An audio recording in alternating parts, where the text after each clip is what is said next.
दोस्तों, पाकिस्तान के अंदर छिपे गद्दारों की भी सांसें अटक चुकी है। उन्हें लग रहा है कि पता नहीं कब उनका नंबर आने वाला है।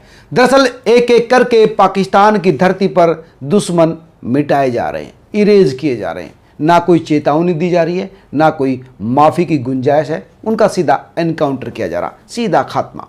लश्कर तैयबा का पोस्टर बॉय, आईएसआई का दुलारा और भारत के खिलाफ जहर उगलने वाला आतंकी अब्बू सैफुल्लाह मारा गया, उसका सफाया कर दिया। जी हाँ, वही सैफुल्लाह जिसने भारत के अंदर आतंक फैलाने की साजिश रची थी, जिसने नेपाल से लेकर कश्मीर तक आतंकी जाल बिछाया था। वही सैफुल्लाह अब सिंध के फलकारा चौक पर ढेर कर दिया गया। अज्ञात हमलावरों ने उसे वहीं खत्म कर दिया। अब अब्बू सैफुल्लाह उर्फ रजुल्लाह निजामनी अब इतिहास बन चुका है। ये वही आतंकी था दोस्तों जिसने 2006 में नागपुर में आरएसएस मुख्यालय पर बड़ा हमले की कोशिश की गई थी। सुबह के सन्नाटे में सफेद कार में आए थे 3 हमलावर। कार में AK-47 थी, ग्रेनेड थे और गोलियां ही गोलियां थी। लेकिन हमारी सीआरपीएफ ने उन्हें वहीं खत्म कर दिया, ढेर कर दिया। और आज सालों बाद वो मास्टरमाइंड अब खुद ही अपने मुल्क में मार दिया गया है। और दोस्तों, ये कोई इत्तेफाक नहीं है, ये एक एक करके गद्दारों के खात्मे की सुनियोजित स्क्रिप्ट है। 1, 2, 3 नहीं, लगातार पाकिस्तान में आतंकी मारे जा रहे हैं। वो सब जो भारत के खिलाफ जहर फैलाते थे। 15 मार्च को मारा गया लश्कर का और खूंखार आतंकवादी अब्बू काताल को, जो 26/11 हमले से जुड़ा हुआ था। हाफिज सईद का खास चेला था, जम्मू कश्मीर में हमलों का प्लानर था। उसको भी पंजाब में गोली मार दी गई थी। उसका भी कोई सुराग नहीं मिला, पता नहीं चला, कोई वीडियो नहीं आई, बस खबर आई थी कि काताल अब जिंदा नहीं बचा।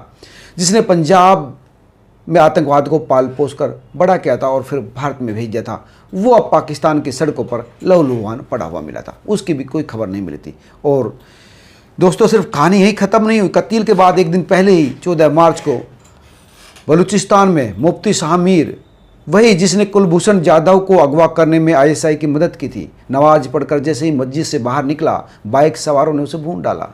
हॉस्पिटल ले जाया गया लेकिन बचाया नहीं जा सका। आईएसआई का मोहरा था, कट्टरपंथी मौलाना था, मानव तस्करी करता था, हथियारों का बड़ा सौदागर था। लेकिन अब इतिहास बन चुका है। अब सवाल उठता है दोस्तों कि ये हो क्या रहा है पाकिस्तान में? एक एक करके भारत के दुश्मनों को कौन मार रहा है? यह अज्ञात हमलावर कौन है? कौन है जो दुश्मनों को चुन चुन कर ठिकाने लगा रहे हैं पाकिस्तान में? क्या ये भारत का रिमोट कंट्रोल ऑपरेशन है जो अंदर ही किया जा रहा है पाकिस्तान के अंदर? या पाकिस्तान का ही कोई सफाई कर्मी अभियान चला रहा है और उसको कौन बता रहा है कि इनको मारो? आप जानते होंगे। लेकिन जो भी कर रहा है, एक बात तो साफ है कि भारत के दुश्मनों की अब खैर नहीं है। कहीं भी छुप जाए, गोली अब सरहद पर नहीं चलेगी, बल्कि वहाँ चलेगी जहाँ साजिशें रची जाती है। अगली बारी किसकी होगी किसी को नहीं पता। लेकिन भारत के दुश्मनों में खौफ फैला हुआ है, किसी के बोलने की हिम्मत नहीं है, क्योंकि अब एक एक करके सारे गद्दारों को उनके अंजाम तक पहुंचाया जा रहा है। और आवाज़ आ रही है कि यह बदला उस हर कतरे का है, हर खून का है जो बेगुनाहों का बहा है आतंकवादियों ने।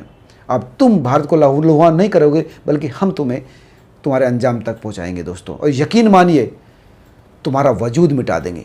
कहीं पाकिस्तान के किसी फलारा चौक पर पड़े मिलोगे, कहीं नमाज पढ़ के निकलोगे तो तब कत्ल कर दिए जाओगे।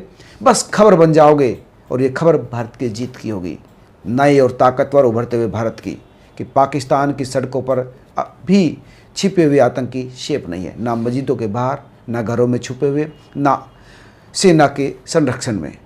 क्योंकि भारत का जो खून बहाएगा, उसका खून पाकिस्तान में ही सड़क पर बिखरा हुआ मिलेगा। ये है नया भारत जो सेना के साथ साथ पाकिस्तान के अंदर भी सफाई अभियान चला रहा है।